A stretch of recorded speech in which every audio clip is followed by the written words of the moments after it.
Welcome to the Ego versus EQ and You podcast, where we discuss the key aspects of emotional intelligence and ways to apply it in everyday living. Now let's work together to make common sense more common.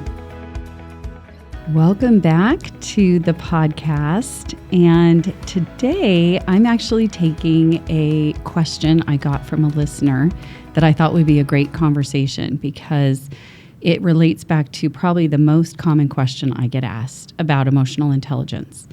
So this is what the listener said. I'm wondering if you've worked with someone who is savvy with navigating others' emotions, but don't recognize their own. You know, the highly accomplished professional who reads a room and can also help others, but seems untapped to their own emotions. How do I influence them to be more curious about themselves? And this to me sounds like someone who probably reads and responds, but misses the first R, which is recognize themselves. And it's not uncommon. I will give a keynote and someone will come up at the end and say, this was great, but you know who needed to be here? And they have a list of other people that should have seen it. Because it's so easy, I think, to see a lack of emotional intelligence in others more than ourselves. But in a situation like this, one, it can be developed. So that's the good news about emotional intelligence. This is something that people can increase and grow. So we can help others who might be lacking in one of the three R's. And of course, it has to be handled somewhat delicately. But here are some of the suggestions that I would say in a situation like this. One thing I've done is shared an observation about them. So I might say, you know, you seem annoyed, frustrated, or impatient today. Has something upset you? So I'll call out a behavior I'm seeing or an emotion I'm seeing, and then it kind of forces them to have to self-reflect. Is this what I'm feeling? Is this how it? So it gives them a chance to either correct me if they're feeling something else, but it goes through the exercise of them reflecting on what they're feeling and why they're feeling it. The other thing you could do is mention something about yourself. So maybe you read an article, you saw a TED Talk, you took an assessment, something that you learned about yourself, and you share that. And it might be an opportunity then for, again, some conversation about self-reflection, self-awareness. Have you ever taken an assessment like this, you might ask? And that might help open up a conversation about self-awareness and the fact that we all have blind spots. And then you might also, because the listener says that the other person has the ability to read the room and help others tap into their emotion. So maybe you could ask them, how did you get to be so good at reading people when they've shared a comment about someone else? And then again, that could lead into a conversation about behavior and what they're noticing in other people and how to recognize some of that in themselves.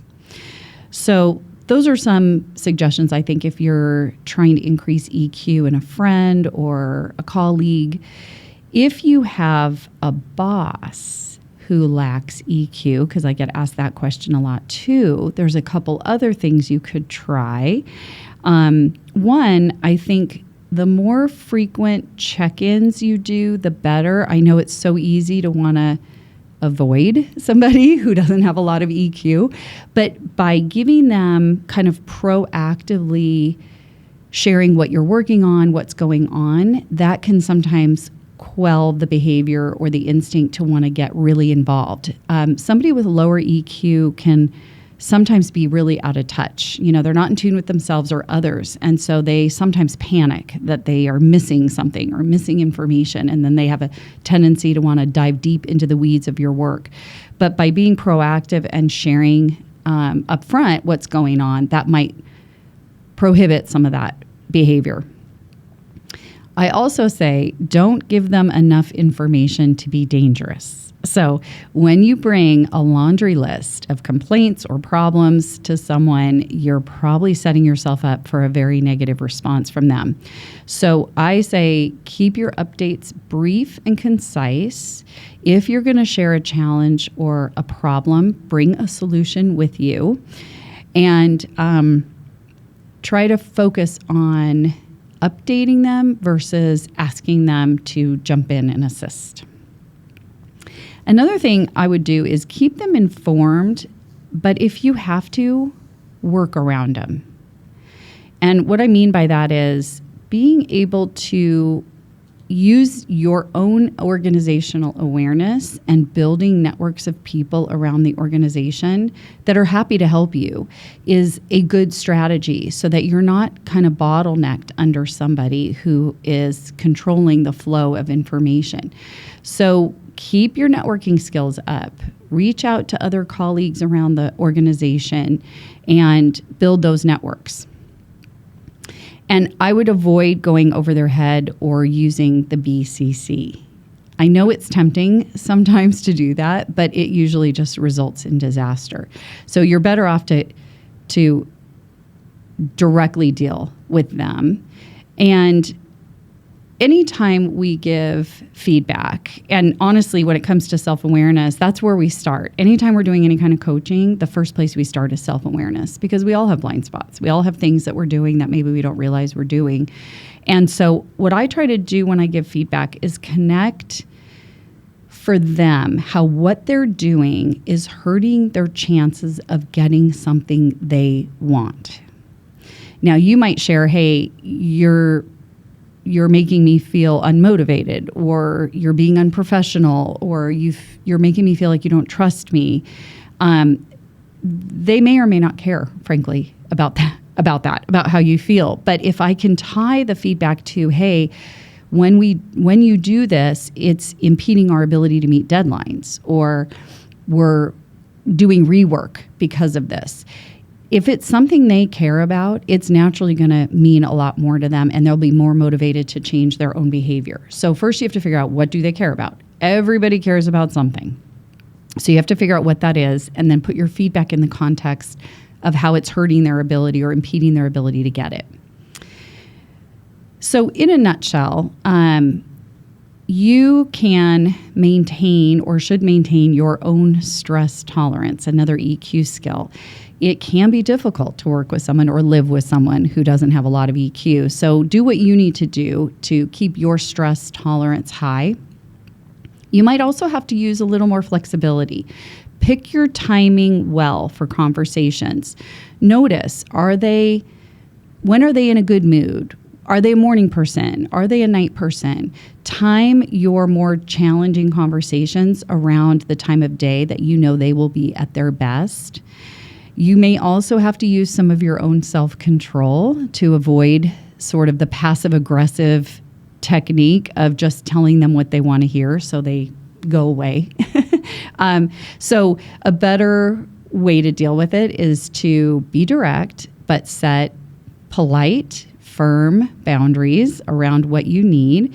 And it's kind of ironic, but a lot of the executives we work with that struggle with EQ, they do tend to respond well to someone who challenges them, but does it in a very professional and appropriate way. And of course, empathy is also something to think about. They likely have a lot going on. They may be stressed. Their stress tolerance may not be as high as yours, so they might need a little support. And odds are, if they don't have a lot of EQ, they probably got promoted on their technical skills, not their people skills. So you might have to change your expectations a little bit, where you need to stop expecting them to be somebody they're not and may never be. It just makes everybody happier when you do that. So, and then lastly, in the end, take control over what you can. You can't control someone else. You can control your thoughts, your attitude, your reactions. And in the end, you're not a victim to stay in a miserable situation. So if it just becomes too unbearable to live with or work with this person with low EQ or be friends with this person, you might have to make an adult decision and do something else. But in the meantime, I think role modeling EQ is the most valuable thing you can do, because we know that EQ is contagious. So do your best to use your EQ, ask a lot of questions that promote self-reflection, and then make the best of it. So I hope this helps you. Thank you, listener. If anyone else has a question that they want us to discuss on the show, we would be happy to do that. You can email me at podcasts@jenshirkhani.com. We will keep you anonymous, so no one will know it was you who wrote in. Thanks so much for listening. Until next time. Thanks for joining us today on the Ego versus EQ and You podcast. If you liked this episode, be sure to follow us or subscribe on your favorite podcast platform, and please share our show with others. For questions or future topic suggestions, please email us at podcast@jenshirkhani.com. Until next time, keep using your EQ and show ego who's boss.